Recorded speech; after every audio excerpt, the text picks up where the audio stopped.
Film and photography all originated with the camera obscura, which began as an aid to artists and architects. In the camera obscura, for the first time an image was copied through a lens and transferred through a mirror onto paper. The lens created a perspective, an impression of depth, by dividing up the picture. The television picture is formed in the same way. This, of course, affects the way we arrange the lighting of the picture. The three fields which create the impression of space and depth are the foreground, center stage, and the background. The foreground lighting strengthens the activity in center stage and can also give greater depth to the set. In this picture, the flower gives greater depth to the room. In a more dramatic example, a knife lit up in the foreground increases the menace in the dialogue in center stage. Center stage is most often rather the acting area where the action takes place. So center stage can be called the action area, where the actors are mostly found. The background sets the scene in which the action takes place. It indicates the location, but it can also reinforce a certain mood. In all lighting techniques, our objective is to light each section of the stage separately. As you can see in the picture, the depth of the picture is reduced as the shadow touches the wall. A shadow is always regarded as unsightly and as something which does not belong in the picture. So instead, we must arrange the lighting so that the person on center stage is lit, without affecting the background or foreground. Then, separate light sources are added for the background and any foreground. Three-point lighting arrangements, or direct lighting, is the most basic type of lighting. In its original and simplest form, it consists of three light sources: the key light, fill-in lighting, and backlighting. In practice, we always begin with the key light, which is placed at an angle of 45 degrees from the center of the camera. If you stick to the 45-degree rule, the light stays at the front and does not itself become part of the picture. The direction you set the key lighting for depends on the object to be lit, right center over the camera. The last of these gives the effect of a flash in a still camera. The key light is most often a bright, aimed light, which gives sharp shadows. Try various positions of the key lighting by clicking the buttons.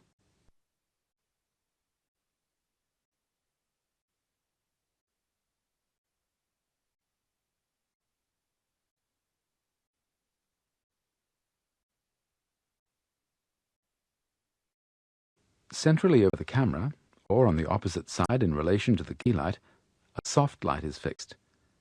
This is known as the fill-in light. This light source should not be noticeable. All it should do is lighten the shadows on the object which we lit with the key lamp. This lightening also determines the contrast of the subject. Now add a suitable fill-in light to the picture on the screen.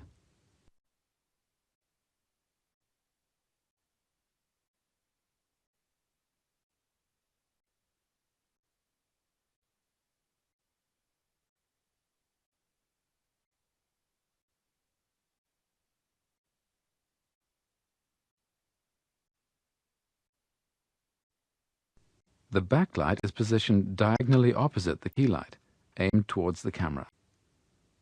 The angle of the backlight should be such that it doesn't strike directly on the camera lens. This highlights the subject and so creates a picture. Now add a backlight.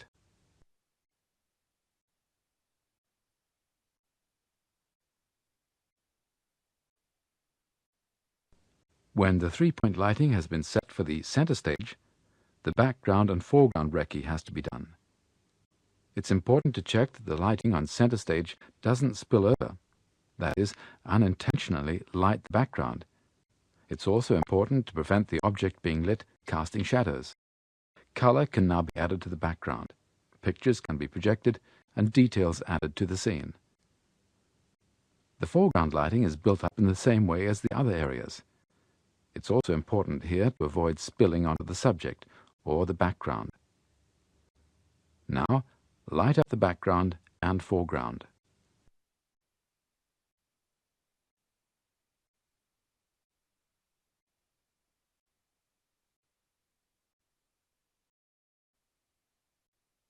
When it comes to lighting two people, for example in interview situations, there are several different options.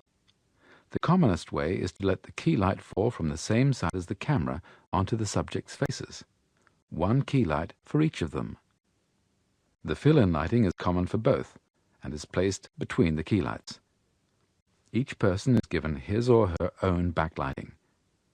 Click to see this type of lighting.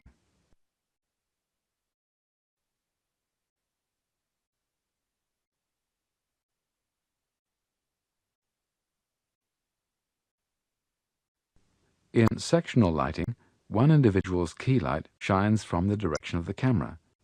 The other is lit from the inside, that is, in this example, on the left side of his face. The fill-in lighting is placed between the key lights.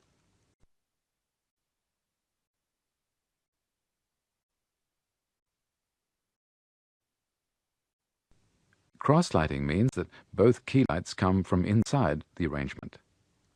Consequently, there's no key light aimed from the camera. This model assumes that the two people will be looking at each other and will never turn towards the camera. The fill-in lighting is placed on the same side as the camera and midway between the key lights. Backlighting is arranged to give each person his or her own lamp.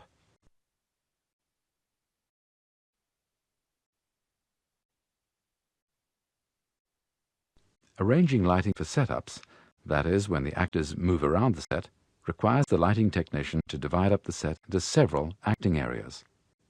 The sketch shows one way of doing this. Here for the final scene from Ibsen's A Doll's House.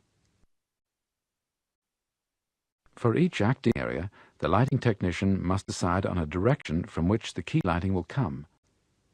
This depends on the light to be found in that environment. It could be the light from a window during the day or from a standard lamp at night. Click the switch here to examine key lighting, acting area by acting area.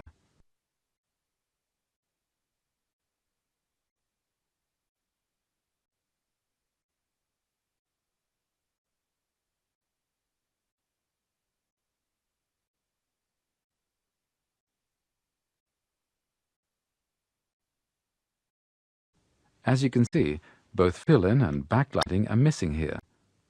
Fill-in lighting can be common to different acting areas. It is, however, essential to make sure that none of the actors comes too close to the fill-in lighting as they move about the set. If the distance between the actors and the fill-in lighting becomes too short, the actors will be overexposed. In considering backlighting, you must try to avoid it becoming too bright and dominant.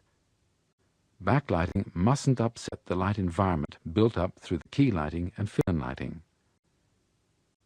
Now try fill-in and backlighting in this picture.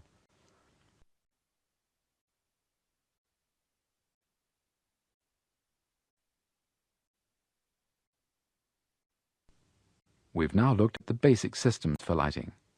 You now have an option either to return to the key menu to go on with additional practical exercises on the simulator, or to continue with this section. In the lighting theory section, we look at a number of alternative systems. It isn't possible to implement these in the simulator.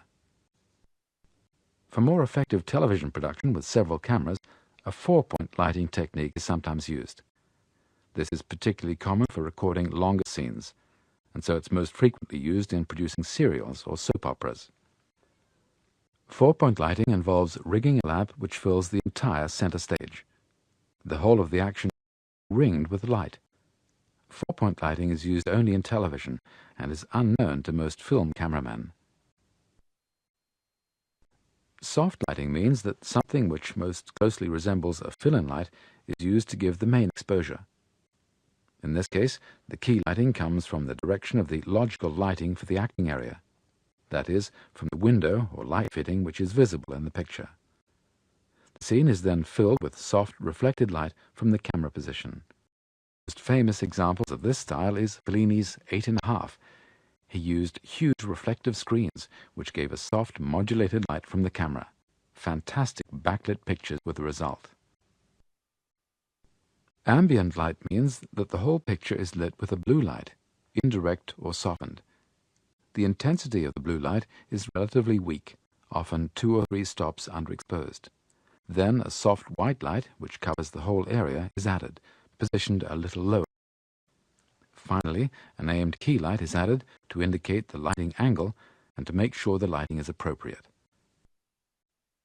Mood lighting means that the light source which would naturally light the set is allowed to dominate the mood. During the day, a window means that light coming from outside is considered the key lighting, and the set is then lit with the necessary acting light. In this case, the mood light must always dominate the picture, and the other light sources must be subordinated to it, and in themselves. In the same way, a standard lamp in the evening can be considered as the key light, and therefore act as the mood-creating and dominating light source. You can now choose either to repeat any section or to return to the key menu.